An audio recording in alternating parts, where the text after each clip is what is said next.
Township Municipal Council for the month of August. And I'd like to welcome everyone here this evening. Before I go on to call for approval of the agenda, this is the first council meeting, although there has been a previous committee meeting, but this is the first council meeting where I've been present at the same time as Michael Barrett, and I just wanted to use a minute here of time to congratulate Councillor Barrett on his win of the Conservative nomination. As I said at an earlier meeting, first time in 24 years in politics that I've ever had the pleasure of sitting with a nominated candidate. So I want to congratulate you on the win and wish you the very best in the coming by-election. Thanks very much, Mr. Mayor. I really appreciate it. So now I'll call for approval of the agenda, and I believe Councillor Smale, you have that motion. Thank you. Moved by myself, seconded by Deputy Mayor Taylor, that the Municipal Council approves the agenda as presented. It's going to be just spit my words out, Mike. Thank you very much. The motion's on the table. Those in favor? Motion is carried. And I'm going now then to item 3 on the agenda, which is disclosure of pecuniary interest and the general nature thereof. Are there any declarations this evening? So Deputy Mayor Taylor, go ahead. 11A, which is zoning amendment Taylor. That's the property that my husband and I own. And 11C, which is the easement agreement McKinnon, which is a neighboring property to my sister, and the larger issue also involves my sister's property. And have you completed the declarations? I have. And submitted them to the clerk?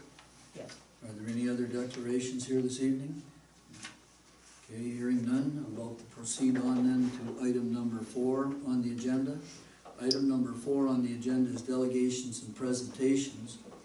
And I'm going to be making a kind of a lengthy report on, during the mayor's report on the AMO conference. I was going to put it here, but I won't call for an amendment to the agenda. I didn't, and so I'll deal with it under the mayor's report. Item number 5 on the agenda is the minutes of previous council meetings, and that's the meeting of July the 23rd. Deputy Mayor Taylor, I believe you have that resolution. Yes, I do. Moved by myself, seconded by Councillor Smale, that municipal council receives and approves the minutes of the regular council meeting dated July 23rd, 2018. Thank you very much. The motion is on the table. I just want to check my minutes here. So what we're doing at this point is approving the minutes of the previous council meeting, and we'll deal with business arising in the next item. So are there any errors or omissions to the minutes as circulated? Hearing none, I'm going to call the question. Those in favor? Motion is carried. Thank you. So now then, proceeding to item number 6 on the agenda is business arising from those minutes. Does anyone have anything to bring forward as business arising? Deputy Mayor Taylor. On the Recreation Advisory Committee, we spoke about the continued use of a trapper. Reference, please. 7E, page 2. Page what? 2. Page 2. 7E. Very long. Yes, go ahead. So I had been approached by a citizen who indicated that spraying of eggs had proved effective in other areas. I don't know if our trapper was doing that as well last year, not last year, the year before. And just wondering if there was any movement in the cormorant. Okay, so just to be clear, basically what we were doing in the previous program, which didn't receive a lot of funding this year, what we were doing in the previous program was attempting to protect township property from the roosting cormorants, but there was no effort made whatsoever to spray the eggs and prevent hatching of the eggs. That's another, I know that it's been brought up at the CDC meeting as well, and so at this point, maybe the clerk can, or the treasurer can give me some indication, but I think there was only minimum number of dollars allocated this year in the budget for kind of a review of the program, if I'm right, or something like that. If I may, Mr. Mayor, I believe the budget contained $4,000 for cormorant control this year, and Mr. Spencer is actually dealing with Mr. Courtney on whatever bit of program we're able to get done today. Okay, any other business arising from these minutes?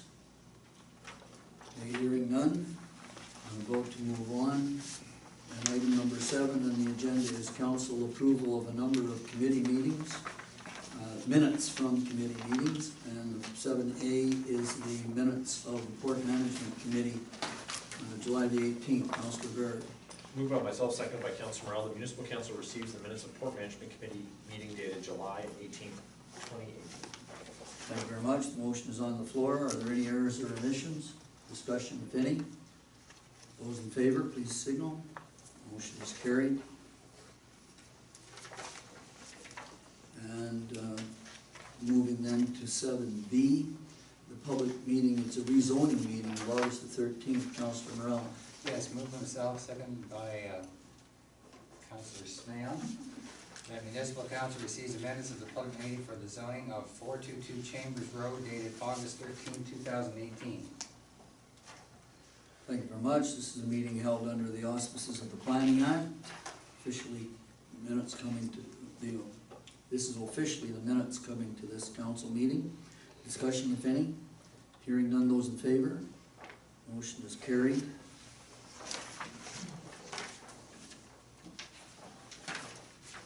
And 7C, the Committee of the Whole Admin Finance meeting of August the 13th. Councilor Smale. Thank you. Moved by myself and seconded by Deputy Mayor Taylor, that the municipal council receives and approves the minutes of Committee of the Whole Administration and Finance meeting dated August 13th, 2018. Thank you very much. The motion is on the floor. Errors and omissions, discussion, if any? Hearing none, those in favor, please signify. Thank you. Motion is carried.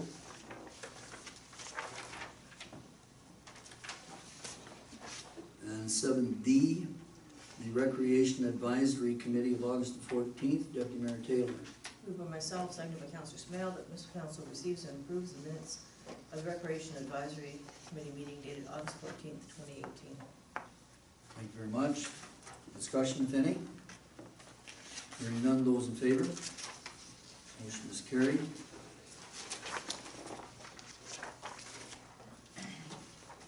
And so now turning to 7E, the Committee of the Whole, Public Works Environmental Services meeting of August the 20th. Councilor Barrett. Moved by myself and seconded by Councilor Morel, the municipal council receives and approves the minutes of Committee of the Whole, Public Works Environmental Services and Facilities meeting dated August 20th, 2018. Thank you very much. Discussion, if any? Hearing none, those in favor? Motion is carried.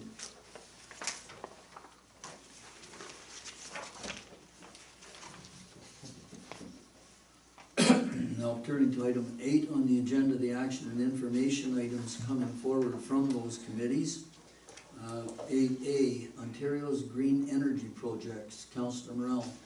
Yes, moved by myself, seconded by Councilor Smale. Whereas Ontario's Green Energy Act clearly outlines the commitment of the province has to green energy, and whereas the municipal governments have been removed from having any meaningful input in these green energy projects, and whereas legal agreements between municipalities and green energy companies cannot guarantee the future safeguards needed to protect lower tier governments from financial exposure if green energy companies forfeit their responsibilities, and whereas the magnitude of some of these projects would financially cripple the municipal government if they inherited restoration or repair costs, now therefore be it resolved that the province of Ontario extend its areas of responsibility to include any costs that municipalities may have to inherit from green energy projects, such as water quality, site restoration, and infrastructure repair.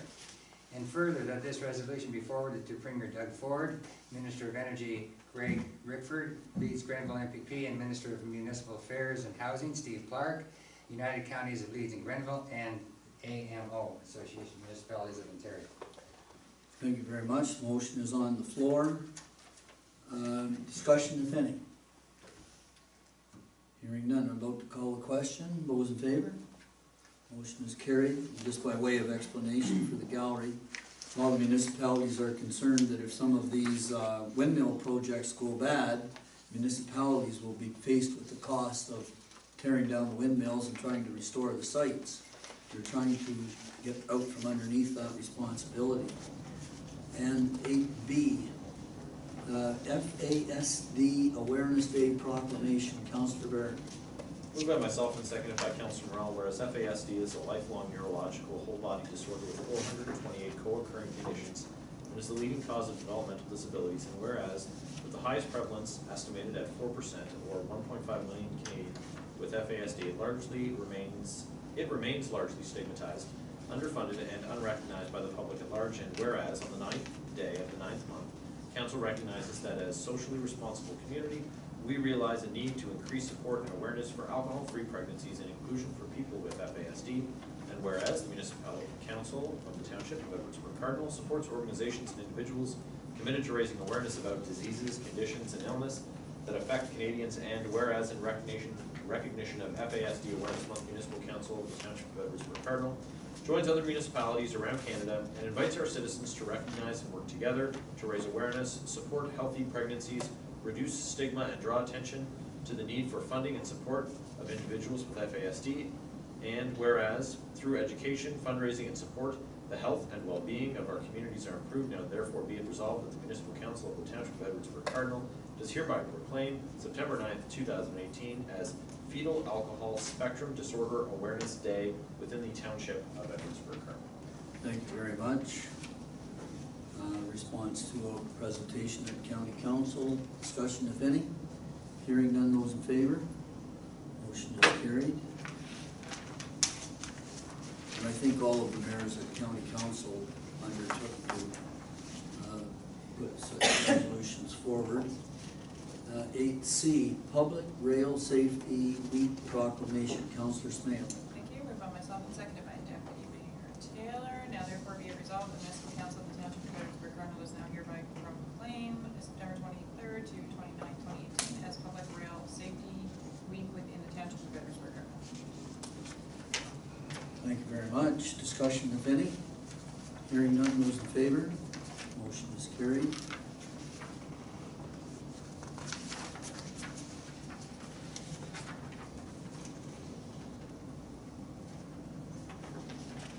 And number 8E, Emergency ORO Bennett Street Well Supply. Councillor Smail. Did I miss one? Yes, I That's did. not mine. Yes, I missed It's number 8. Taylor for AMO. Yeah, 8D, AMO, the North American Free Trade Agreement. Deputy Mayor Taylor. Moved by myself, seconded by Councillor Smail. Whereas the North American Free Trade Agreement governs nearly every aspect of Canada and the United States economic relationship, including manufacturing, agricultural, resource industries, and services.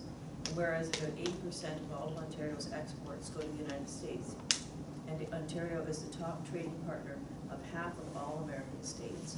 And whereas even minor changes to the established trade relationship between Canada and the United States could have significant consequences for consumers and governments on both sides of the border.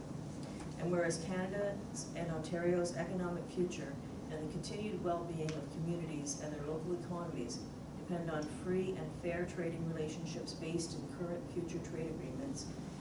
And whereas AMO has resolved that Ontario municipal governments represented by AMO stand together with the federal and Ontario governments in their efforts to protect Canadian jobs and local economies, and has further resolved that AMO will work with the province of Ontario to support the interests of municipalities and communities affected by trade disputes and during ongoing trade agreement negotiations, and has further resolved that AMO will work with the Federation of Canadian Municipalities to ensure that Canada understands the municipal impacts affected by trade disputes and during ongoing trade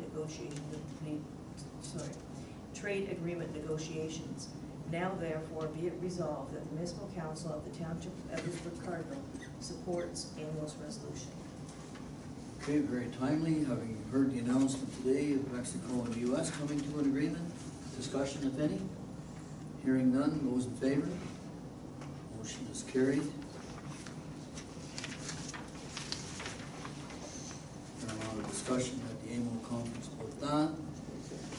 And then on 8E then, the emergency ORO for Bennett Street Well Supply. Councillor Smail. Thank you. Moved by myself and seconded by Deputy Mayor Taylor. The Municipal Council directs staff to develop an MOU with the UCLG to perform emergency ORO duties under specified terms and conditions as recommended by the Committee of Whole Public Works, Environmental Services, and Facilities. And this was discussed at the Public Works Committee. Discussion here, if any? Hearing none, those in favor? ORO is the overall responsible operator for the water supply. I guess they want us to be third on the list, is that the idea? That's correct.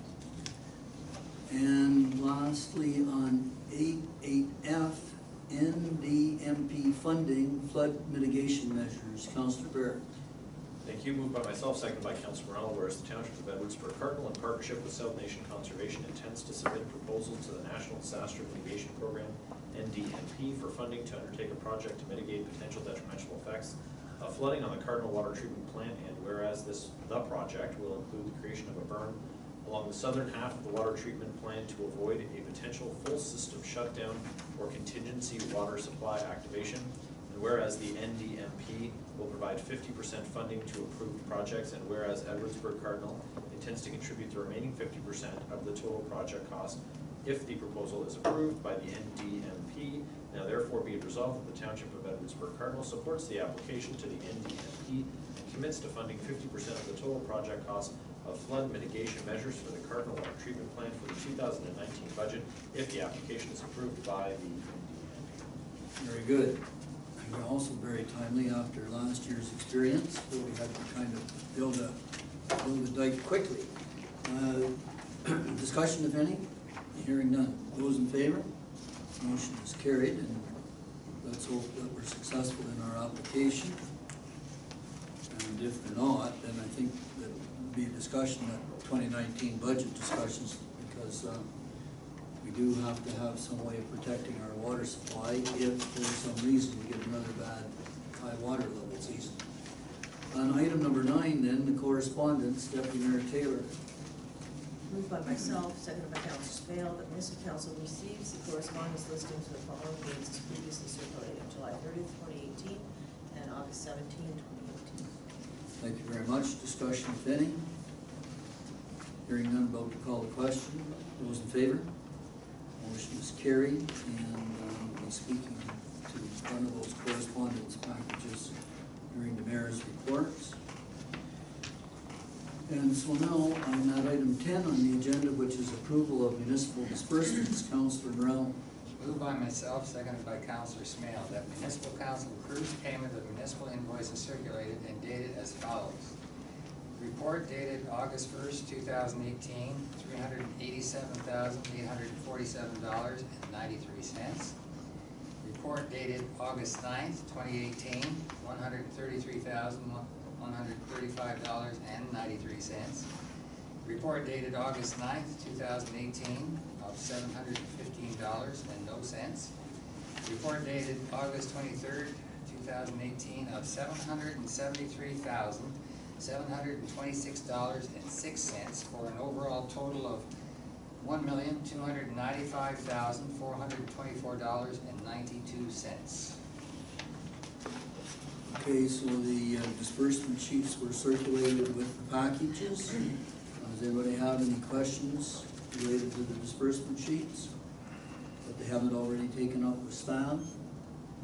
Hearing none, I'm about to call the question to approve the disbursement sheets. Those in favor? Motion is carried.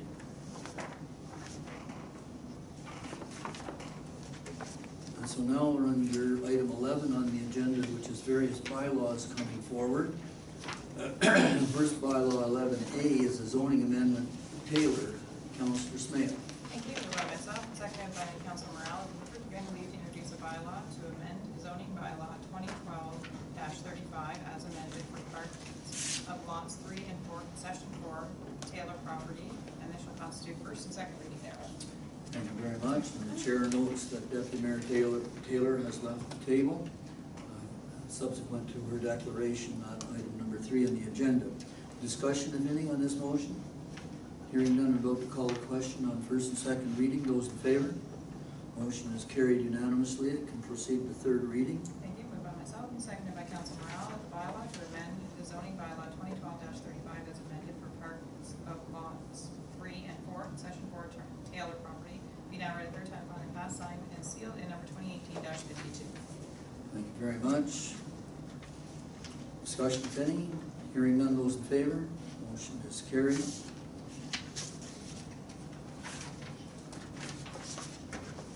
Taylor, return to the table. And item number 11B, the appoint alternate to county's council, Councilor Barrett. Moved by myself, seconded by Councilor Morel, that the mover be directed to introduce a bylaw to appoint an alternate member to the council of the United Counties of Leeds and Grenville during the absence of the mayor, and this shall constitute first and second reading thereof. Thank you very much. This has been discussed at the committee level. Any discussion on first and second reading? Hearing none, those in favor? That's carried unanimously. It can proceed to third reading. Moved by myself and seconded by Councilor Morel, that a bylaw to appoint an alternate member to the council of the United Counties of Leeds and Grenville during the absence of the mayor be now read a third time and finally passed, signed, sealed, and numbered 2018-53. Thank you very much. Third reading, those in favor? And just by way of explanation, this comes as a result of the change to the municipal act, which allows alternates at the upper level, which hasn't been in effect, I don't think, for the past 10 years or so, eh? Or more. Or more, yeah.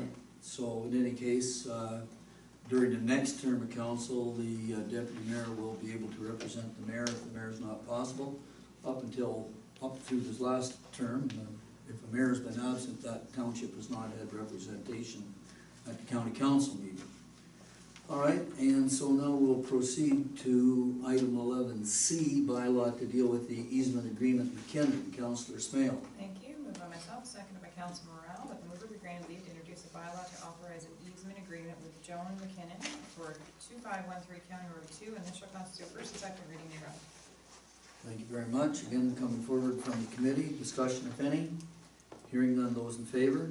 Motion is carried unanimously. Can proceed to third reading. Thank you. Moved by myself, seconded by Councilor Morel, that a bylaw to authorize an easement agreement with Joan McKinnon of 2513 County Road 2 be now read a third time, finally passed, signed, and sealed, number 2018-54. Thank you very much. Those in favor, please signify. Motion is carried.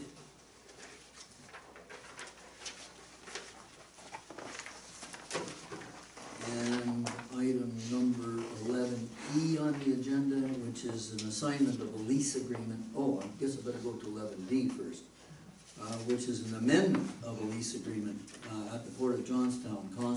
Councilor Morel. Yes, moved by myself and seconded by Councilor Smale, that the mover be granted leave to introduce a bylaw to authorize the mayor and clerk to execute an amendment to the lease agreement for the Port of Johnstown property, and this shall constitute first and second reading thereof. Okay, that was discussed at the Port Management Committee meeting. Further discussion, if any? Hearing none, those in favor? Motion is carried. And unanimously can proceed to third reading.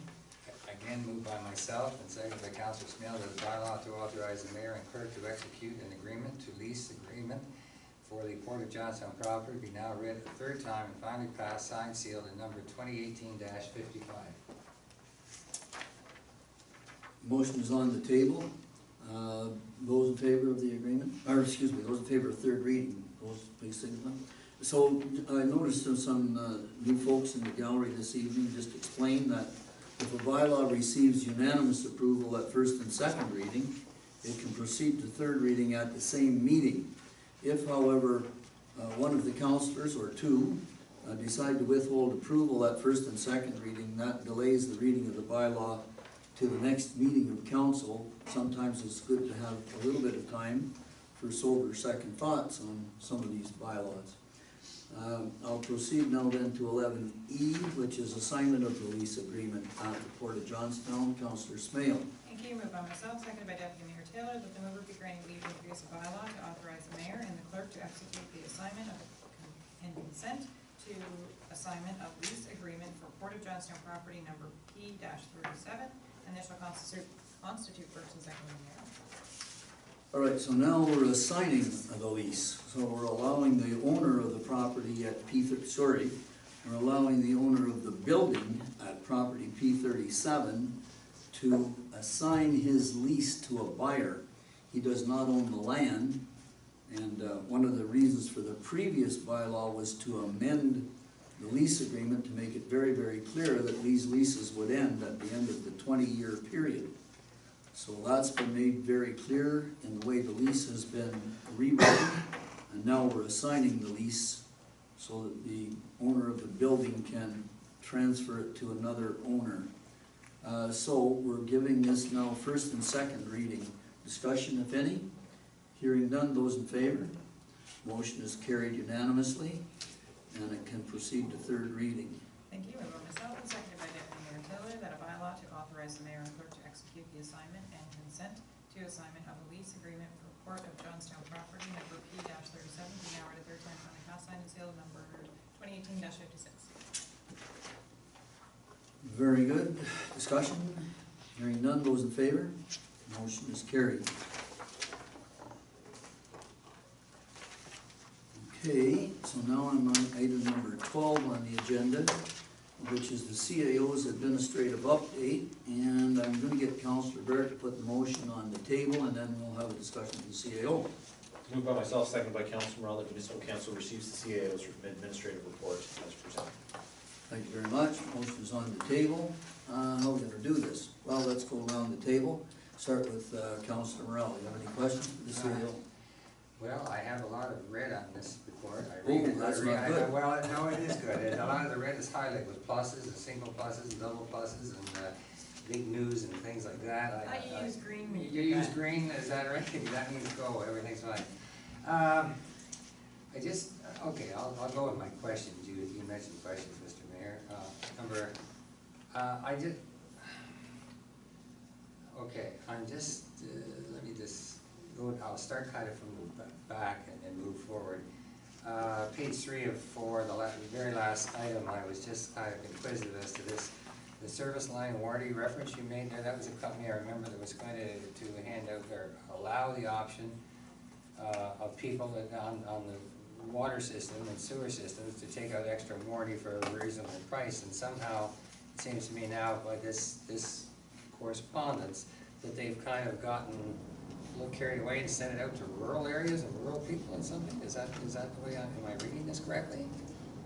Through you, Mr. Mayor, the warranty program has now been offered to rural residents. It addresses, as I understand it, the connection between residents and the septic system. Oh, so they're extending out besides not just the towns. Okay, all right. I thought. Can I jump in here? Yeah, go ahead, sure. Because I was gonna bring this up under the mayor's report, but Okay. since you brought it up. Okay. Because I didn't realize that, and I've had at least 2 rural residents that have brought this letter to my attention. One sent it with me tonight. I just find it strange. Yes, Mr. Mayor, and staff also found it strange. We are reviewing the agreement. It was a 3-year agreement with the warranty program, which expires next year in 2019 in July. So we're not happy with the fact that they sent out these letters without us getting an opportunity to look at them before they went. So they were very confusing. And we certainly spent more staff time answering questions than we will ever see in revenue for this program. So we are reviewing the situation very carefully. And I appreciate that. If I can just follow up. Yeah, go ahead. One of the concerns that was raised with me, well, first of all, I guess the staff didn't know, we wouldn't know that they were coming. The other concern that was raised with me, and I know that when we originally entered into the program, we did agree to allow them to use our letterhead, paper. Not exactly. Not exactly? We allowed them to use our logo. And now they're using our And letterhead. if I can, Mr. Mayor, in the minutes from the meeting where we approved this, it was specifically said, and it says it, and I'll pull up the reference in a second, that they would not use our letterhead. Oh, serious? That we would not, that they would not use our letterhead, that it would just be the logo. So we've got a kind of a problem with them. Yeah, I would say so. Not the least of which, if some people sign up for this, it looks like $64 a year to cover, really to cover what? The agreement clearly indicates it's between the service on the street and your house, and I don't understand how I could make that apply to my septic tank. It just bothers me that some people may send in their $64 in good faith and really get nothing from it. Yeah, I concur. That's- Do we have any recourse here? How did these people get all of these rural addresses? That's a good question as well. You know, certainly that when we entered into the agreement, we made the addresses available for the non-rural On the systems. on systems, yeah. So, can you, I'm gonna ask two questions, I'll ask them in sequence so that you can pick the easy one and skip the harder one. Can you outline what steps have been taken to deal with this company as a result of this, I'm gonna call it breach, really, of our understanding? And the second part of the question is, when might we know what the result of such discussions are? Yeah, well, not to throw anyone under the bus, but Ms. Grant was on holidays for a couple of weeks in this intervening period, so, as far as what steps we've taken, the agreement has been reviewed. Unfortunately, the wording is, where we need to hang our hat is on the fact that we did not approve the form of the letter before it was sent out, which allows us to terminate the agreement with 30 days notice.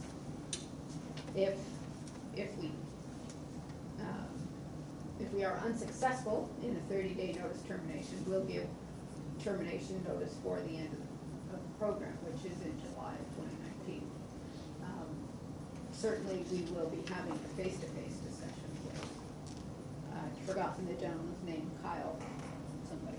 Okay, and I'm going to ask one other question. I would take it from the discussion that Councilor Morel has initiated, that I'm at least at liberty to tell readers of my column or my Facebook page, and we all are, and some of us have them and some of us don't, that they're quite at liberty to ignore this letter. 100%. Thank you very much. And will the township as an entity be taking an advert to indicate that? As soon as we have been able to clarify our position. Okay. Yeah. So then Councilor Barrett, and then back to Councilor Morel. And so, Mr. Mayor, just from the July 18, 2016 committee minutes regarding the SWLC marketing license agreement, minutes say members were concerned with granting use of the township logo.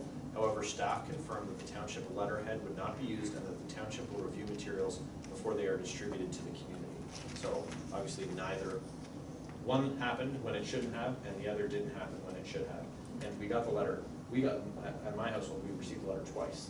Did you really? Yeah, so my concern is similar to yours in that perhaps seniors would feel like it's kind of a second notice. Yeah. And they better send their money, Yeah, or quickly. it'll be on your taxes or something to Yeah. that effect. So I think that people are rightly concerned, and I've received feedback and shared that with the staff for them to add to the feedback that they've received. And it's, that's not the kind of, if that's our understanding, and the contract wording around the letterhead is a bit ambiguous, but the approval of the letter, staff didn't have the opportunity to approve the letter as per the agreement. And so if people aren't gonna keep their covenants with us, we don't wanna be doing business with them because we can't trust them to keep their covenants to our residents when they make a warranty on their service, so. Fair enough, and back to Councilor Morel. Thank you for initiating the discussion. No problem. I just thought there was some kind of gray area there from my recollection. And the other aspect is, I think this program started in Hamilton or something like that, right? With a pilot project that was successful, and it's an American company. Am I correct? Not an American. It's an American company. So that's interesting as well. The other things I noted on If I may, yes, Mr. okay. Councilor Morel, just before you go on, it's fortunate in a way that the letters went out at tax time, because we've had lots of interaction with our residents over the 2-week period, and so we've had lots of opportunity to try to educate people on. So Councilor Morel, just before you go on, Deputy Mayor's on my blind side here. Sorry, I just wanted to ask, like, what's the effect, if we terminate this agreement with them, what's the effect of the agreements that they've made for insurance for the urban, the more urban people? And that's some work that still has to be done to make sure that we don't affect anybody who's already insured. Would it make sense, I'm just throwing this out as ideally in my mind, it would be if they would refund anyone who sent them money under the second letter to rural residents and apologize and make it right would be a hope. We'll see where we can get. Kind of a positive compromise, what you're suggesting there, yeah, okay.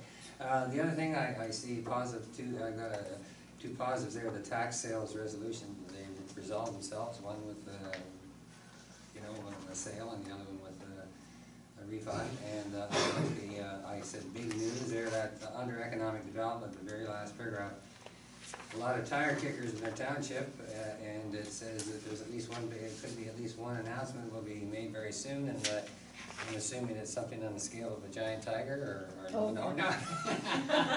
I don't want to miss a photo op, that's all. Anyway, and I want to give Liz McFarland accolades again. It seems that she's done yeoman service again to get the site certification process all rectified and all the matrix is covered. So I know that was pointed out. I look forward, and I thank the CAO for the effort that's put into this and updating this every month. I always look forward to reading it. Thank you. Councilor Barrett, No questions. Deputy Mayor.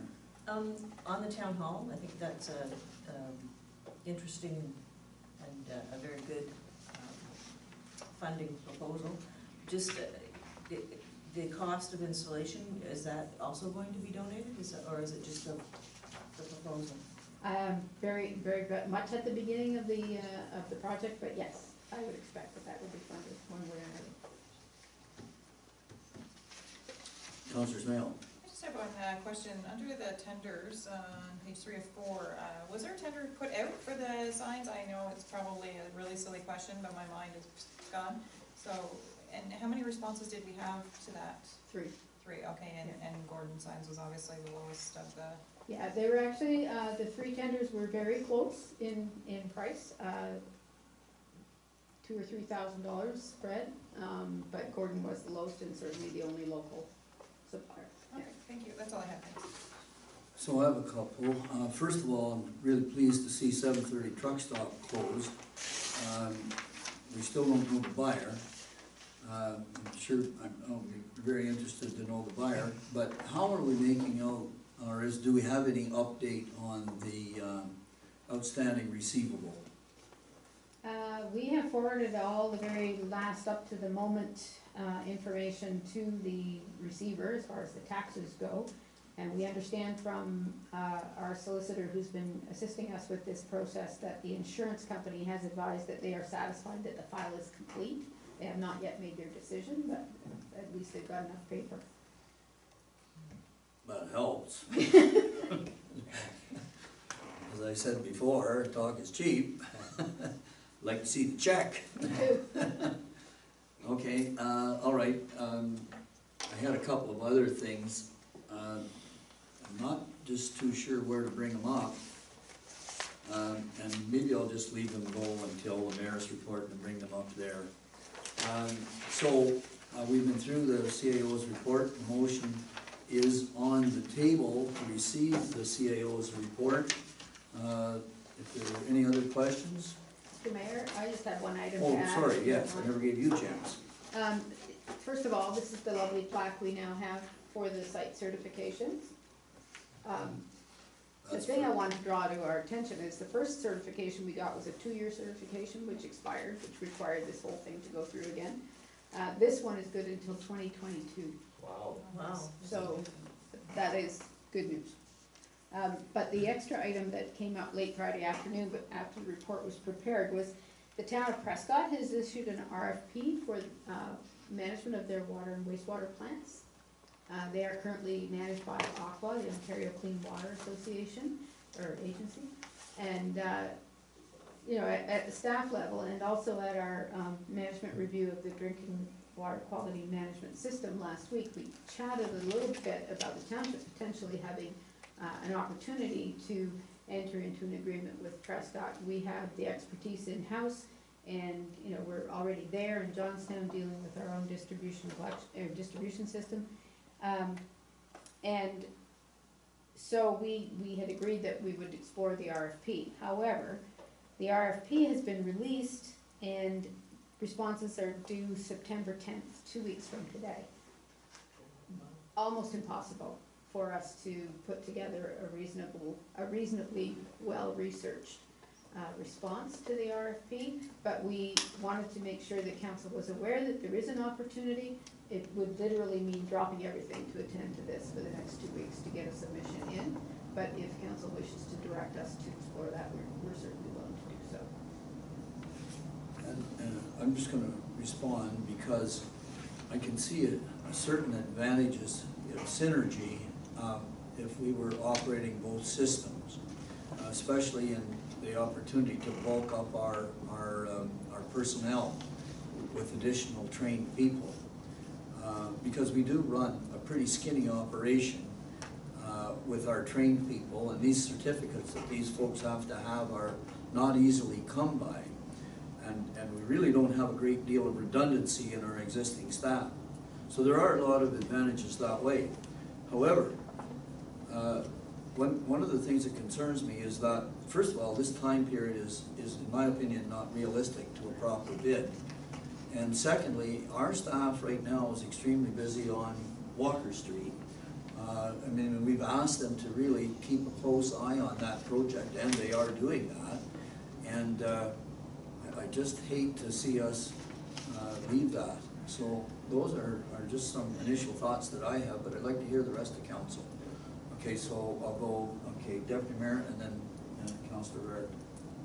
I think it isn't something to be rushed into, but I'm wondering if other people are gonna look at that RFP and kind of feel the same way. What if we choose not to respond, but keep it in our on a work alignment, so that they work on it? Because my guess is that they won't get what they want and they'll reissue. Oh. And then we'll be able to kick in later and have our ducks in a bit of a row, maybe at that time. But I think it's unfair to ask staff to take that on right now. So, through you, Mr. Mayor, so I would have the same mind as the Deputy Mayor that, and more or less that we wait until, wait and see if there's private interest in fulfilling and capability to fulfill the service requirements in the RFP. But instead of spending any time on it now, just, you know, signal to their CAO that we have an interest. If there's no suitable private market force who is able to deliver an RFP in 2 weeks, and that it would take us 6 weeks or 5 weeks or however long it would take your staff to prepare it, and that if you put out a new request, that we would be able to respond in that time, and then you could evaluate us on our merits. And for the same reasons that the mayor put forward, it would be, you know, if there are private market entities that exist that are capable of handling the system, that's fantastic. But if not, it does present us an opportunity to get those synergies, but also to maybe add 1 or 2 members to our team, so that we've got some succession planning that we're able to achieve, and to help our neighbor out, of course. Deputy, or Councillor Smale. Thank you. I wouldn't support working with the town of Prescott. I think their track record is a mile long. I know you're working with your neighbor, but I'm gonna call a spade a spade. And I would not support anything of the sort with working with them.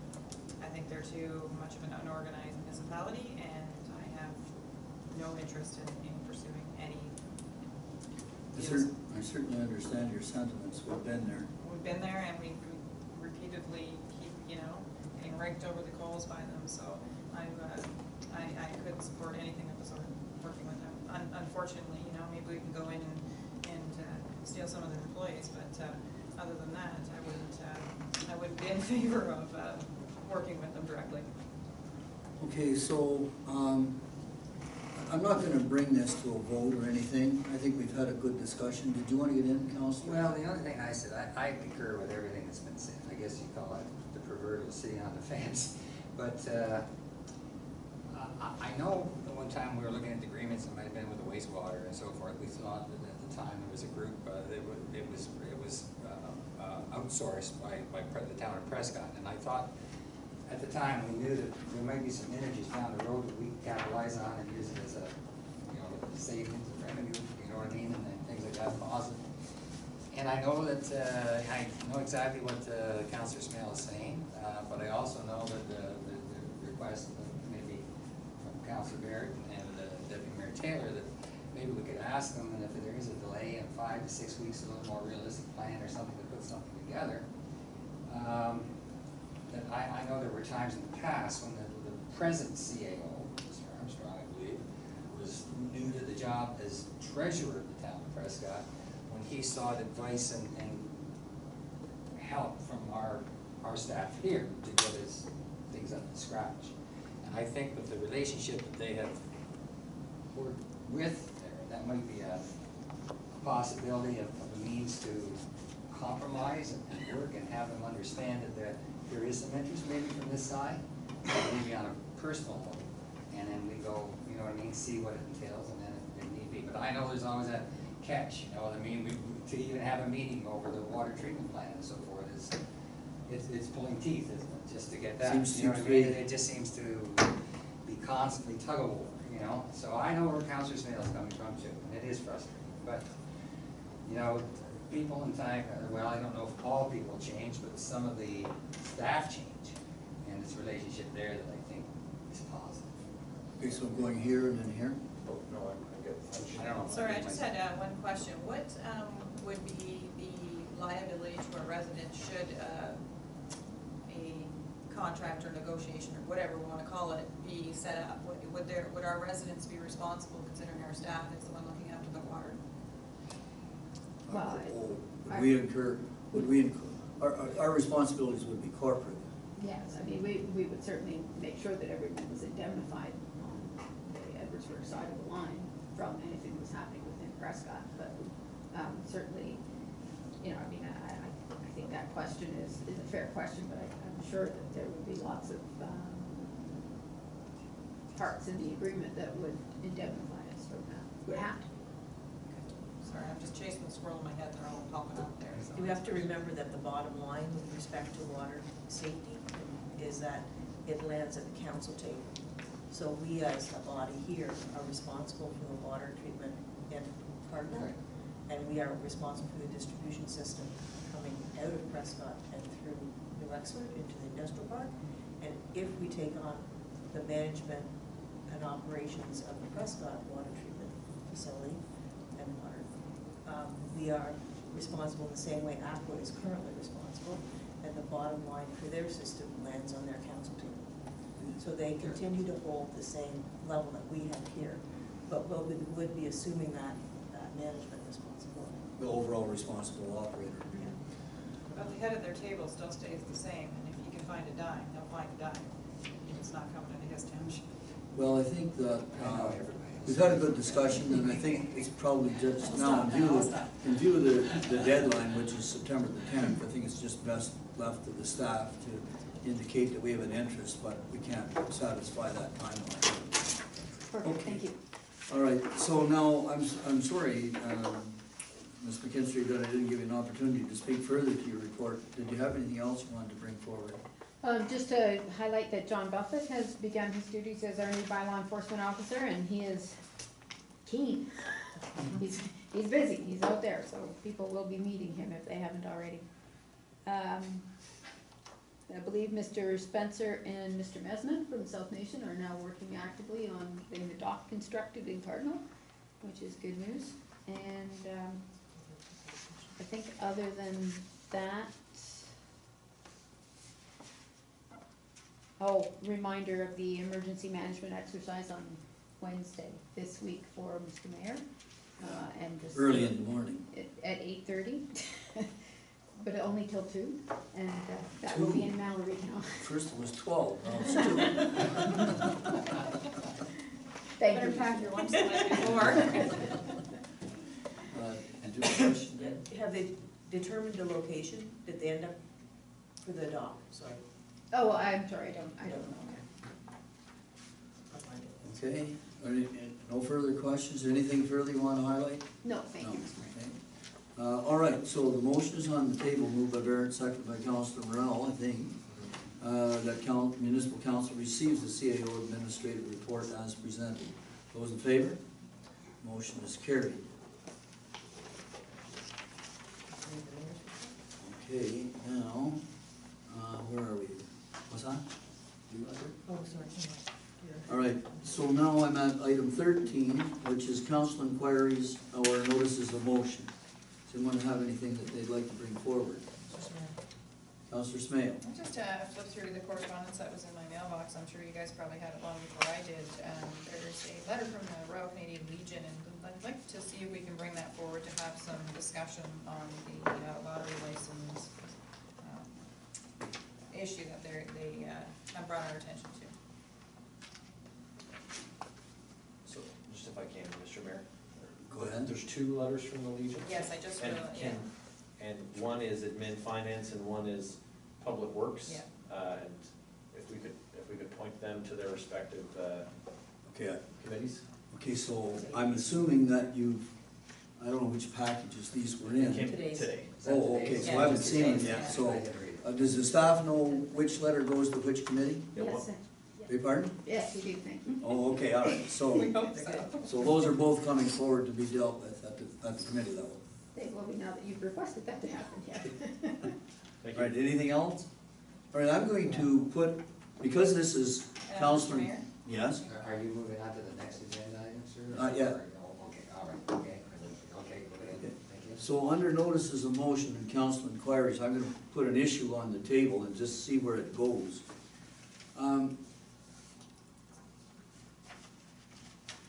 I've sort of warned the staff this would be coming up. So on May the 28th, council passed a bylaw, being a bylaw to adopt a policy regarding the use of corporate resources for election purposes. And we were talking about using municipal resources. And one of the clauses in that bylaw states as follows. I gotta find it now, I had it a minute ago.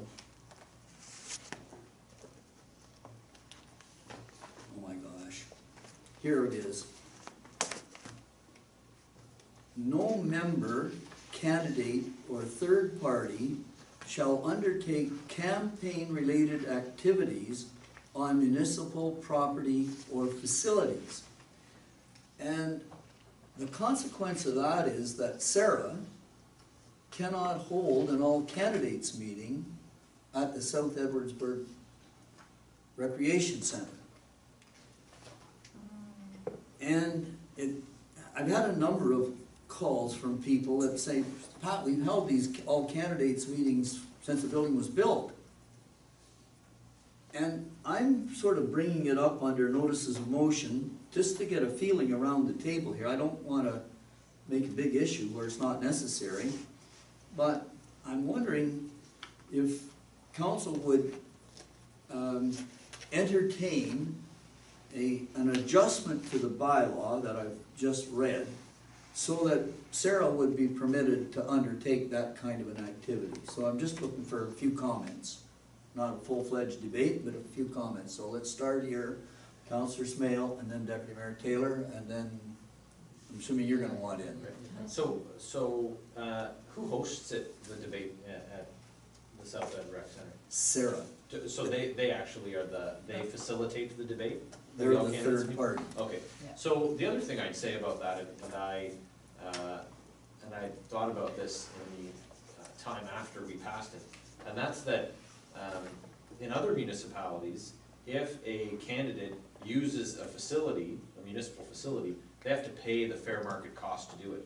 So if candidate Smith wanted to have a meeting upstairs in the rental hall upstairs, they could do that as a campaign expense for them to sort out but as a receivable by the municipality. And so, not hosted by, but on municipal property. And it's, you know, we're not a big city where there's all kinds of spaces where these things can happen. You've got the Legion, which is supposed to be non-political. Yeah.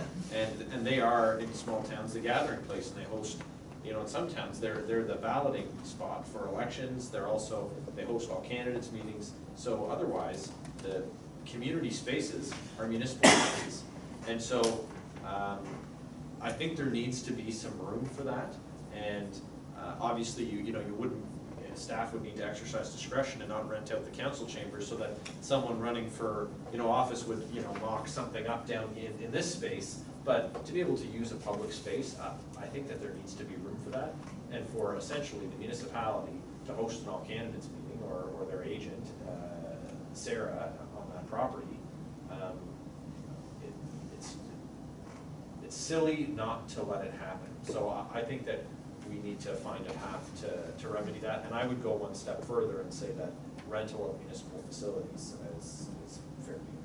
Okay, so you're landing on the side of let's have a second look. Yes. Who else was? I echo that. Second look. So I think there's a difference between a campaign-related activity that's created by a candidate or an advocate for a candidate or a third party in support of a specific candidate, and a partisan organization that hosts an all candidates meeting. And holding an all candidates meeting is not in support of one particular candidate. It isn't a campaign-related activity because it's not being held by a specific candidate or in support of a specific candidate. So I don't see under the current bylaw why Sarah wouldn't be able to host an all candidates meeting. So in other words, you would interpret that clause differently than I have. But I would campaign, if I was attending that all candidates meeting, I would campaign at the event. So my team would be there, and they would hand out stuff in the parking lot, and we'd put things under people's windshields, and inside, we'd be handing out lollipops with my sticker on them, and I would fully campaign the heck right out of that meeting. It sells wife and children, But, that's what he's saying. What's that? Is that? I said he sells wife and children. But an all candidates meeting can be simply what it's always been. They've hosted the all candidates meeting. People have shown up, they've left their pamphlets behind, and people have left with them, and it's not been, it's not a single person hosting a single event just in their name. Difference between So, I don't know if, but that's how I see it. I call it a difference between a clean hands third party and a candidate himself. Yeah. But Councillor Barrett's point is well taken too. If a candidate wanted to rent that hall at market value and hold a dance or a seance, As a fundraiser. as would we allow it? So I'm going to Councillor Smale and then to Councillor Morel. I just wanted to pick the staff's brain and see where their interpretation lies with that clause, because I'm assuming that we're kind of on the right page, but you guys all clarify and polish it all up for us. Thank you, Councillor Smale. The past practice has been to not permit campaign-related activities at the town hall, to speak to Councillor Barrett's suggestion, for one thing. Sarah has hosted all candidates meetings at the Johnstown Hall in the past. Our interpretation of the bylaw as it's written is that cannot be permitted because of exactly what Councillor Barrett pointed out, that the candidates who will attend will be doing campaigning, regardless of whether it's a third party hosting or whatever. So my interpretation of the bylaw as it's written is that if council wishes to allow Sarah to run an all candidates meeting at the Johnstown Hall, there's going to have to be an amendment to the bylaw. This is relatively uncharted territory for us. We've never written this down before. We've just sort of made decisions on the fly as we go. So I think that's an imperative service that Sarah offers the community, so I think that we should definitely go down that rabbit hole and come up with our carrot. Well, can we leave it then with, can we leave it as a sort of a direction to staff to bring something forward at the Admin Finance Committee meeting, and that will sort of signal to the community as a whole that we're rejigging this. We won't get that done until the last Monday of September, and and that'll still give them a little bit of time to kind of schedule something. Did you want to get in, Councilor Morel? Well, I was just, again, I see the merits of all the arguments. Just for clarity, I know the Spencerville has it at the Legion, usually at the Legion. Cardinal usually has it at the Legion. So the only place in Johnstown basically is the Sierra Hall, so there was your community center. And it's been held there as long as I can remember. And yes, according to Councilor Barrett's explanation, people do bring their pamphlets and hand them out or have them sitting at the back and things like that. But then again, the third party that's organizing this can make it very clear that that's not permitted. Now, that's what I was coming to. The Chamber of Commerce last time hosted the three, they were the kind of the coordinators of the three events. Yeah. And they held them at the Legions and Sierra, correct? So that's kind of like a neutral party. Still third party. It's a third party. I think when we got into that, the idea was that we weren't going to be using things like the library, like the various libraries that have pamphlets and things and setting them up in our libraries, you know what I mean? Oh, I see what you mean. Yeah. Or our township facilities, things like that, you know what I mean? And, It is a and township that's facility. where I kind of, but the library isn't a township. No, the Sierra building is a township facility. Yeah, So we're kind but of stuck, we have again, to. we're with that now because, and again, they've been holding it over the years when it wasn't a township. And then they held it the last two terms that I involved. So, I don't know, it's a great, So it second seems look- crazy enough. second look at it and then I think we should have a finance. second look sometime. I think we, Would you? Absolutely, yeah. I think we have a consensus for a second Okay. look Yeah. at it in finance. Okay. Let's leave it at that. And, Okay, so, and sorry, Mr. Mayor, just one more thing on that. It would be preferable if, in my opinion, if there could be clarity on, rentability. well, yes, but I do like the idea of an exclusion of this building, that, because then I'd be as a candidate, I would be advertising, Michael Barrett's campaign rally at Town Hall, like that's, Yeah. there's a Yeah. de facto Kind of endorsement. goes over the edge. Yeah, so, Yeah. but perhaps other facilities, but about signs, so we don't have a sign bylaw, and municipal property includes the ditches, the township, on township roads, sticking your sign on the side of the road, and so the county doesn't act on that, me sticking my sign on county property in front of someone's home, or on the side of the road, but if possible, it would be good so that there's some clarification there, so that at the corner up here, am I allowed to stick my sign at the corner of Center and Spencer, 1 foot off the. In the little park. Yeah, am I allowed to put it on the corner, on the grass, right by the sidewalk, or, Well- well, that's township Well, property. just so you know, you're not a candidate, but the candidates all got letters. And I'm gonna bring that up under the mayor's report, but we all got letters telling us, now interestingly enough, I'll go back a step here, at the corner, at the little park, at the corner of County Road 2 and Highway 16. Yep. That's been maintained by Sarah, but township cuts the grass. There isn't a single sign there, because one of the candidates came to me and asked me, can I put my sign there? Well, during the provincial election, everybody's sign was there. And I said, listen, we've got a new bylaw, I'm not gonna interpret the bylaw, phone the deputy clerk, get her interpretation. Well, I said, and get back to me. Well, he didn't get back to me, but his sign ain't there. And the only sign there is Spencerville Fair. And I made a deliberate point of not putting my sign there, because my sign have been up for ages. However, in Cardinal, the two little triangles as you come into Cardinal are county property, and we got emails from the staff asking us not to put our election signs there. Well, again, all the provincial election signs were there, and I understand the staff's position. They say, my signs have 2 posts, and they got to cut around them and then whippersnip, and I understand that, but elections only come once every 4 years, and that's the essence of our democracy, really, is election time. And I know some of the candidates removed their signs when they got that letter, or that email from the the township. I didn't remove mine because I wanted to bring it up tonight during the mayor's report. But I'm having a problem because it's county property. Township keeps it nice and neat and tidy, and I give the staff full credit for that.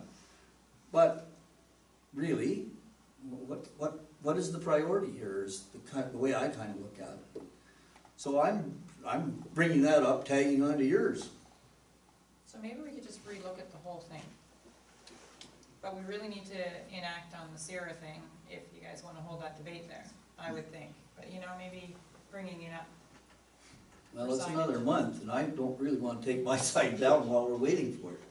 If I may, Mr. Mayor, if I may, the request for the corner parks in Cardinal is totally a courtesy request. It's just, our summer students have all gone back to school, our staff is busy with the two arenas. We were just looking for ways to be more efficient in our outdoor work at this time of year is very difficult. So there is no rule around those two corner parks in Cardinal.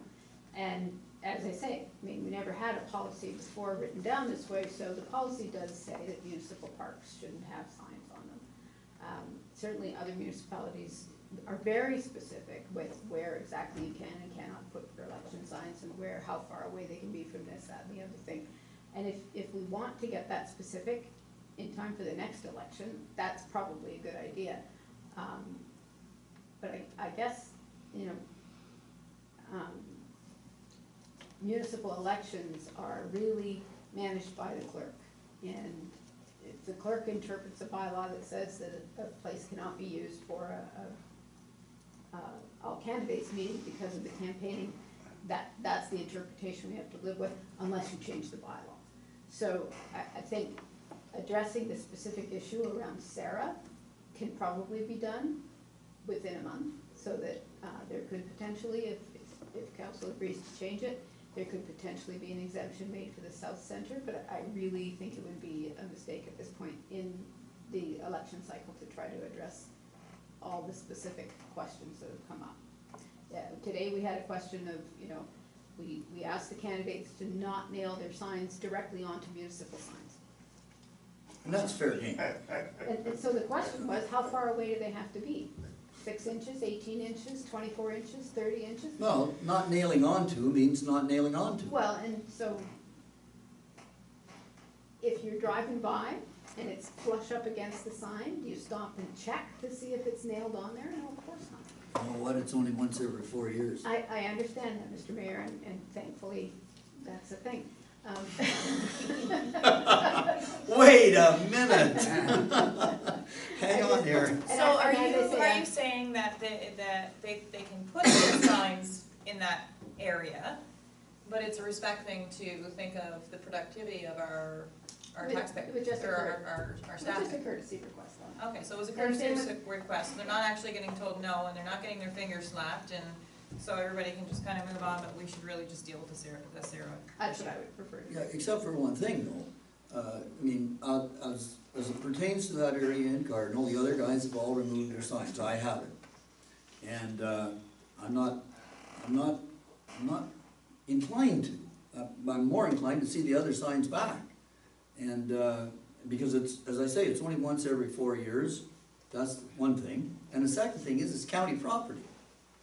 And although we maintain it, it's county property. So might I suggest a nice email just saying that you had clarification at the meeting tonight, that it was a kindly request? I'm sure they'd appreciate that. Well, not up to me to send out that kind of an email. You know, I mean, I think, there should be some sort of a signal that, you know, it's fair game for everybody. I'll put it on Facebook tonight, problem solved. Well, I'll leave it up to staff. But I have a tough time with this one, a real tough time. Especially when the provincial election just ended, and I realize that the difference is that our summer students have gone back to school. I understand that. But on the other hand, the height of the grass cutting season is pretty much over. I'm only cutting my lawn once every 3 weeks now instead of every week. Careful, you might be. Yeah, I know. Oh. All right, well, I'm gonna I'm gonna sit and wait on this one, see what happens. All right, You want the motion to go to the mayor report now? yes, I'll entertain the motion to Moved by receive. myself, seconded by Councilor Smale, that Mr. Council receives the mayor's report as presented. We haven't heard the mayor's report yet. No, we moved Oh, I first see and what you're then- doing. Okay, the motion is on the table. I think what she's saying, enough discussion, let's hear what the mayor's got to Move say. on is what she's saying. All right, I'm gonna start with a positive thing. First of all, we've all seen from the press, and if I can just give the CAO a kind of a warning, that letter that we sent to Prescott today. We've all seen the press, and we noticed that the problem that Prescott has got with their arena. It's not just a Prescott problem, it's a regional problem. Now, I was away at AMO when they held their meeting on the Tuesday night. I was late back Thursday and busy Thursday and Friday. But today, I delivered a letter to the town of Prescott, and I'm just gonna ask the CAO if you'd read that letter, please. Sure, thank you, Mr. Mayor. It's addressed to the mayor and council of the town of Prescott. Mayor Todd and members of council, I am writing to let you know how distressed Township Council is to hear of the sudden closure of the Leo Boyven Arena. I know that our township staff have been working hard to find ways to accommodate the user groups who have been affected. Please be assured that those efforts have the full support of Township Council and that we are prepared to help in any way possible. We encourage your town staff to reach out to Facilities Manager Mike Spencer or Recreation Coordinator Annie McLean for assistance if needed. Yours truly, Patrick Sayo, Mayor. So I just wanted council to know that we recognize the problem. Mike's been working very hard with the Minor Hockey Association, the figure skating and the other groups to try to build more time, and I understand he's also been working to try to expand our hours. Yes, and staff has agreed to a schedule change that will see them coming in earlier in the morning to allow some extra hours of ice time at both the Cardinal and Spencer arenas. So I just want council to be aware of that. Now I'm gonna go just quickly through a number of other things. So the Rideau St. Lawrence Annual General Meeting was held in Athens on August the 8th. Just to let you know that it was not a real bumper year for Rideau St. Lawrence. They're in the 4th year of their current rate, and as they get to the 4th year of their current rate, their revenue does not match their expenditures, so their actual profitability was down. However, they did manage to pay the same dividend as we've seen in previous years.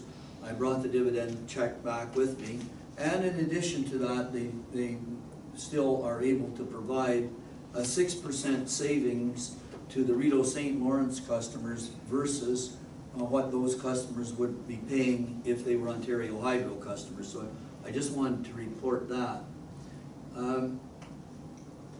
I just want to say a few things about the AMO conference. First of all, there was a meeting with the Minister of Energy, the Honourable Greg Rickford, concerning the extension and expansion of natural gas. Both Mayor Malanka and I were invited to a round table. Now, there were 10 municipalities at the table, each municipality with 2 people, and Minister Rickford kind of listening to what we had to say. I want to just point out something. In the last round, and after the Ontario Energy Board introduced the new regime, the province of Ontario put forward $100 million into a fund for the extension and expansion of natural gas. We have an application in that process. We're not high on the list, but we're in the pile. When the $100 million became available, I think there were something like 75 applications totaling $500 million. And the Ontario Energy Board selected 11 projects that would serve something over 3,000 households. And out of those 11 projects were sent back to the proponent utilities. Union Gas was one, Enbridge was another, and then those utilities had to apply to the Energy Board for leave to construct. The applications for leave to construct were delayed. Union Gas got 2 leaves to construct and started their building. So out of the $100 million, there was something like $29 million worth of projects that were started. Then there was a provincial election, and the province said, we're no longer going to even though the remainder of the 100 million has been allocated, construction hasn't started and we're pulling that $71 million back. So that $71 million has been pulled back from from natural gas extension and expansion, and is going to be going, we understand, it's going to be dedicated to the extension of broadband, although that's vague. But the reason for telling you this is that both Union Gas, Enbridge, and EPCOR are still very eager to get on with the process of expanding natural gas, and the province indicates that they are too, but they're looking for new direction. And I think now at this point, the Minister of Energy is about to provide direction to the Ontario Energy Board as to another change to the regulatory regime, so that the gas companies can find additional ways to finance their capital. Let it go at that. Second meeting with the Minister of Tourism, with 9 other municipalities that have formed a little coalition to try to, how shall I say, boost up efforts towards the Great Lakes cruise industry. There are presently 2 cruise ships on the Great Lakes over the summer.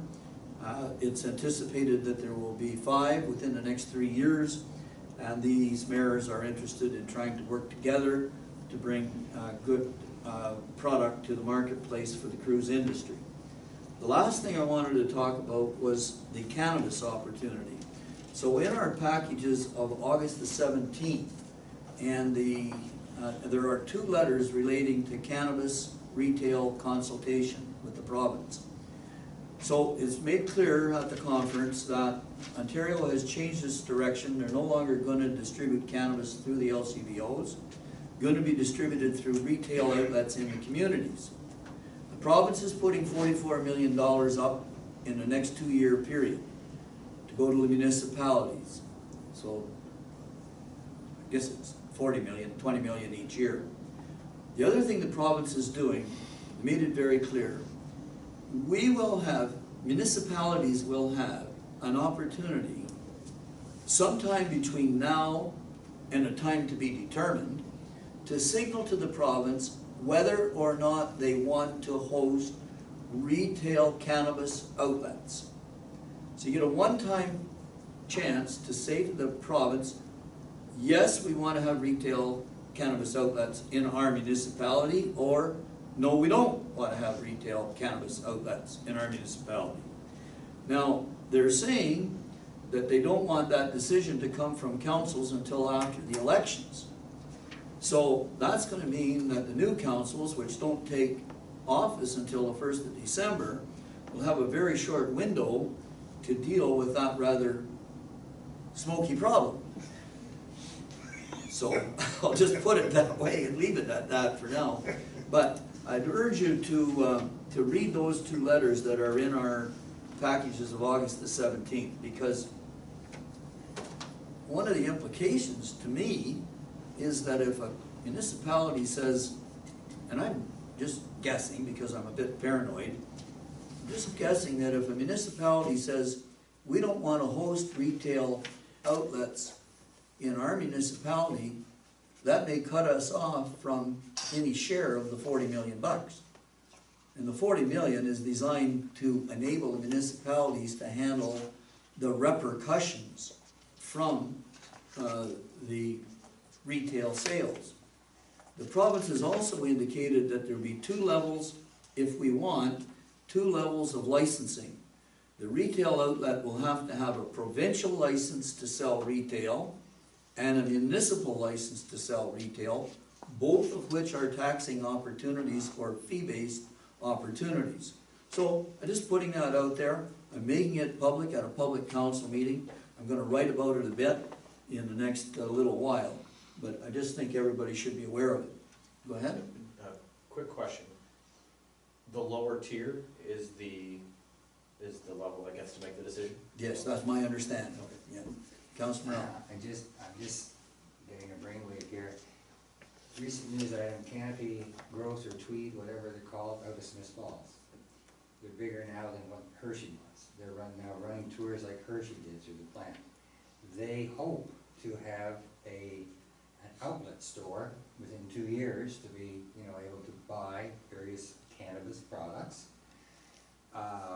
We as a municipality have an application and a business proposal in our industrial park that potentially could be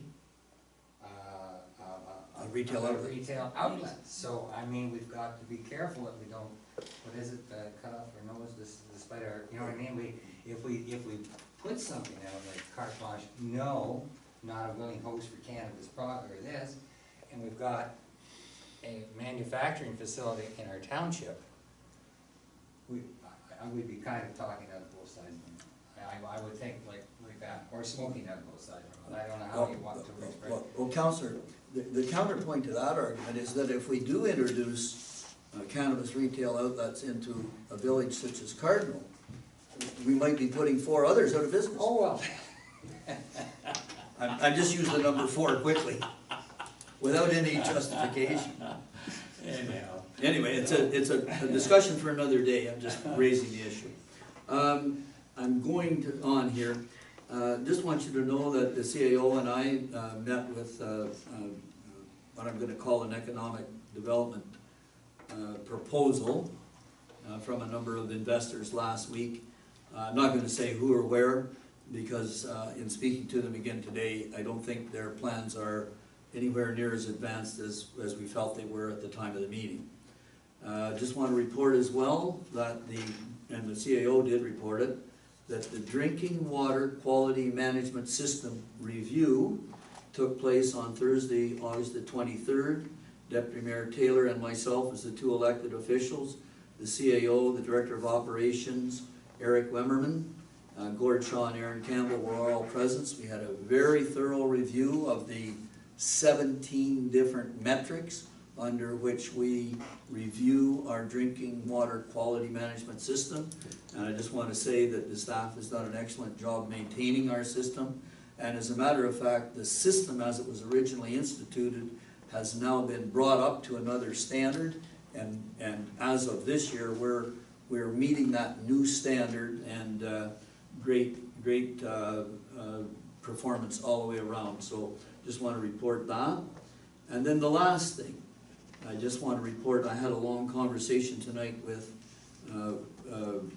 Mike Quinn from Giant Tiger. He said that I could report that Giant Tiger is now 60% moved into their new facility, both product and staff. They are continuing to hire staff on a regular basis, weekly. They're hiring much more staff than they ever anticipated, because much less of their staff from Ottawa is going to follow them here than they anticipated. So he says they've got a good base of applications to deal with. It looks like about 50% of their hires are ladies. He said we've got tow motor operators, we've got computer operators, we've got order pickers, and he says we're extremely pleased with the quality of the applicants that we're getting, and we're going to continue to hire over the next few months. They intend to be 100% operating out of this facility by September 30th, October 6th at the latest. So that's just a little report on that. So I have the motion in front of me to receive the mayor's report. Discussion, if any? Hearing none, I'm about to call the question. Those in favor? And the motion is carried. The mayor's report received as presented. And so now I'm going to item number 15 on the agenda. Item number 15 on the agenda is the question. Jim, up to you. Yes, Mr. Mayor. Would it be in our township or not to have cannabis sales here in our township, or would it be not to have them to protect the young children that are coming in? That's a question for the new council to I decide. know what the point is. What's your view? I'm gonna wait and hear what the public tells me. We got an That's election not on, I'm giving me sure, a we got an view. election on, I'm That's sure not I'll hear giving us a lots. view. Are there any other questions? Hearing none. I've explained my vote. Go ahead. Yeah, I just, I wanted to bring this up, but we kind of beyond the notices No, of we school can't. council inquiries, we were having quite a discussion and we moved on. Two things, Labor Day parade is this week, I haven't responded to Ms. Gladstone yet. Is everybody doing their own thing, or is there some kind of a coordinator? I know the deputy mayor is the MC at the event, but, is. Change of plans, I got a new MC, so I'm a runner. So you're, okay, so I just wondered if, what the plans are. Are we as a council doing anything, are you doing it individually? Are you with your venturers and? I won't be in the parade at all this year, I Okay. won't be partaking in any of the events, I won't even be in the municipality. Oh, okay, all right, okay, I was just doing an inquiry, that's. I've got a half-ton truck, you're welcome to join me. Okay, all right. I got candy Okay, too. Okay, oh, geez, candy, that'll be that. And bubble gum. I'm easy and cheap, so. So, it looks like just you and I then? I Are you gonna guess participate? so. I'll be on my own. You're on your own? Okay, And No, you- actually, I'll do Steve Clark. Well, Oh, maybe. Oh, I'll manage that. It depends on how Mrs. Barrett's feeling that day. Oh, okay. Whether we walk it as usual, or whether I ride. Okay. okay.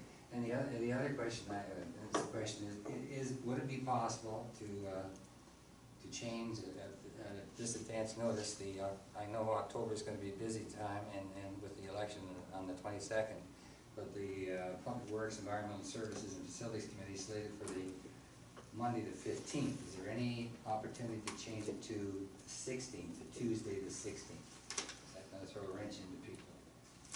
About October. October.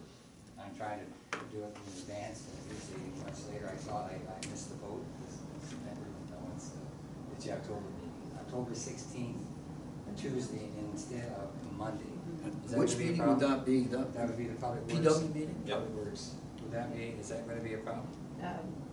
Well, it's not a problem for me, for sure, but just so the council knows that obviously with the election happening on the 22nd, the regular council meeting for the month of October will not be held until the 29th, so Oh, you postponed the regular council. That's our fifth Monday. that's correct. That's our Monday off. Well, Well, we just lost our Monday. You just lost your Monday. Is that gonna, is that Don't worry, gonna be your okay? number's still alive, Pardon? your number's My still number's alive. still on. So can we make that change then to the 16th? Can we do it? PW Is it meeting on possible? the 16th? Give you enough advance? Okay, thank you. Okay. Okay. Anything else there, Counselor? No? That's it? Well, that's fine. Those were the two things, the parade and the, Okay. Now, well, with regard to the parade, are you emceeing for the Spencerville parade again? no. You're not? No. That's your No, traditional no, role? Yes, but I told them last year, I started it in 1977, and it was 2017, it was a 40-year span, and I missed one event, and I did it for 39 years. So I told them at the beginning last year that this has been a good run, I was gonna cut back, and that was kind of a prelude to my decision to not seek re-election as well. So if anyone was reading the tea leaves back in last year in September, Smithville Fair, when I made that announcement, that was kind of step one. No, step two. Step two. Well, now that I've got you talking, I think you should fill us in a little bit about the Bluegrass Festival. From my gathering, again, it was a successful event. I know that, I don't know the exact final details, but I know that the original numbers when we started 5 years ago, they had something like 65 to 70 trailers, and this year there were over 200 by Saturday. There were. Over 200 I think they ended trailers. around 250, they were telling me. Year 250, that was the eventual total. And Saturday night's walk-in, last year at Saturday night, up to 6 o'clock, the walk-ins for the big day Saturday, they had 40. This year there were 169 walk-ins, 4 times. Oh, my gosh. So, response was good, and you were And they outside, you saw a lot of it, I was inside. Yeah, well, I was outside, we were cooking with the Ventures, I was just, I think the last meeting, I don't think you were here, I think you were at Amo. I mentioned that, I was quite surprised to see how widespread the benefits to that festival are, because, talking to a lot of the people, they were staying in Johnstown, and they'd been out, like, all over the municipality in between shows in the mornings and stuff, so I was quite surprised to see how widespread the benefit to the area was, just from that event, so. And the epitome of the whole, last year at the end of the year, at the end of the festival, I met a gentleman, and I think he's 85, 86, maybe close to turning 87 this year. back, and he had one of those little, like, he's from the great state of Nebraska. He's 87, he travels, he's captain to bluegrass festivals. And he used to do 25, and he's cut down to 21, and he puts on 16,000 miles. And this year it's down to 15,000 miles, but he likes coming to this event. So and his name is Ben Patch. P-A-T-C-H? P-A-T-C-H, and they call him Uncle Ben. So, and he says his family oftentimes are not aware of where he is and whatnot, and they worry about him somewhat. But he says, you know what? He says, I've got my own family here with the bluegrass people. If anything goes wrong, they look after me. And he said people do mechanical work for free, and they said, no, you just go on your way, Mr. Patch. And I have elderly parents, and someday I hope somebody returns a favor for them. Oh, isn't that And amazing?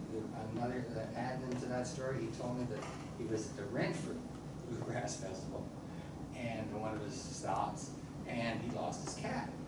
And lo and behold, you know, he thought he was done, and lo and behold, the cat came back, somebody found it, and he met him at another Bluegrass Festival, and the cat came back. So, anyway, that's I heard the story over French fries too. Yeah. Okay, I guess, the gentleman with the hat, right, the long beard, right, Yeah. you get unforgettable, man. I guess on that note, we can proceed here. So item number 16 on the agenda is closed session, and we have no closed session this evening. And item number 17 on the agenda is the confirmation bylaw. Councilor Morel, I think you have the confirmation bylaw. Yes, moved myself, seconded by Councilor Smell to remove the grant leave, introduce a bylaw to adopt, confirm, and ratify matters dealt with by resolution and issue council the first and second reading thereof. First and second reading, those in favor? And unanimous approval, please proceed. Moved by myself, seconded by Councilor Smell, that the bylaw to adopt, confirm, and ratify matters dealt with by resolution be now read a third time and finally passed, signed, sealed, and numbered 2018-57. 2018-57, those in favor? Motion is carried. Thank you, and the meeting, oh, I need an adjournment. Motion to adjourn, By Councilor myself, seconded by Smale. Deputy Mayor Taylor, that the municipal council does now adjourn at 8:03 p.m. Motion's on the table, those in favor? Motion is carried. Thank you.